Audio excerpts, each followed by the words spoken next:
native and also black Indian priests. Duncan, I think, was from Harbor Island.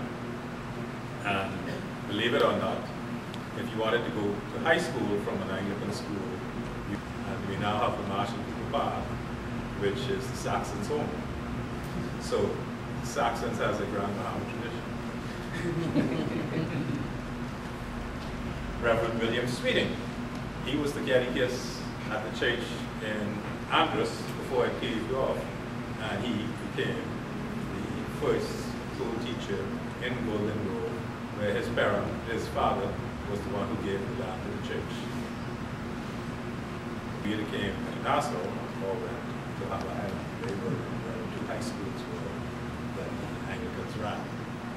And the Anglicans also ran basically a seminary for teaching young priests on Bahama Island. Bahama Island was basically the capital of the Bahama Islands. My grandfather was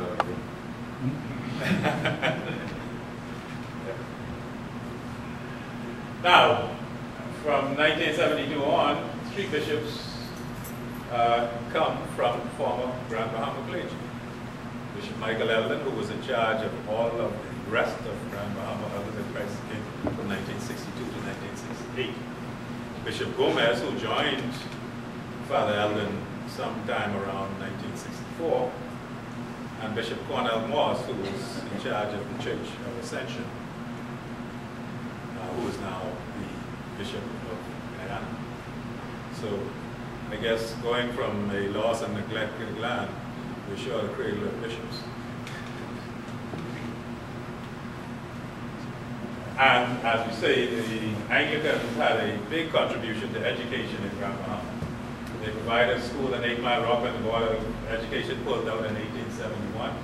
They provided a teacher splitting his time between West End and Smith's Point. Half the week he was in Smith's Point, half the time he was in West End.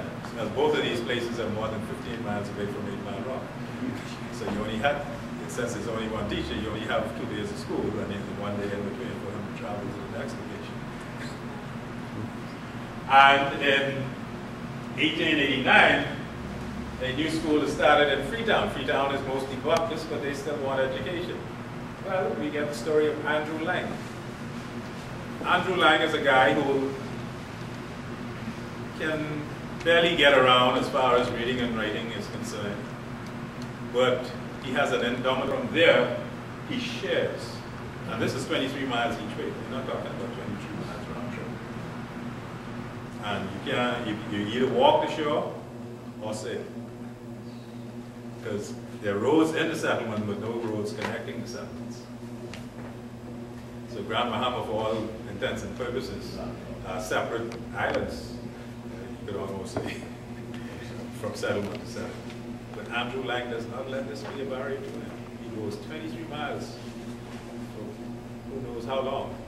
And he finally gets to be able to teach his fellow youngsters in Freetown.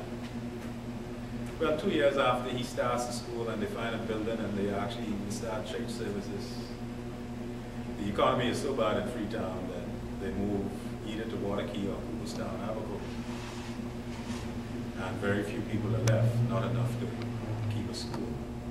So here's a man traveling 23 miles each way to improve his standard of education, comes back to share it with his community, and in 2 years, the community is not able to support sending any more students to his school.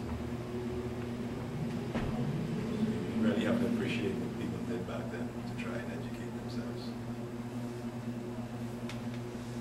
So, in 1891, a new school is built in Sweetens Key. And today, we have the Bishop Michael Eldon School, which is both a primary school and a high school named in honor of Bishop Michael Eldon. Now, that school also has a varied history. Basically, it was for the expatriate employees of the Port Authority. It was first the Port Authority School, and initially they had a primary school which became St. Paul's Methodist College. And when the children got up to age that they had enough for a high school, they built a new school some miles away, which became the Port Authority's high school after they gave the primary school to the Methodists, but the Methodist integrates the primary school and the Anglicans integrate the high school with Captain Thomas.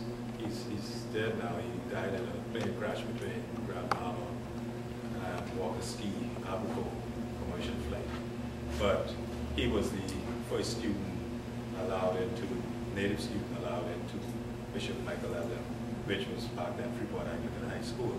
Basically, You mean black? black and basically with him because it was ready for the expatriate. So you native different. I just wanted to know. Native period. Native. He was the first native period allowed in. He travels 23 miles to let Joseph Adley improve his reading and writing.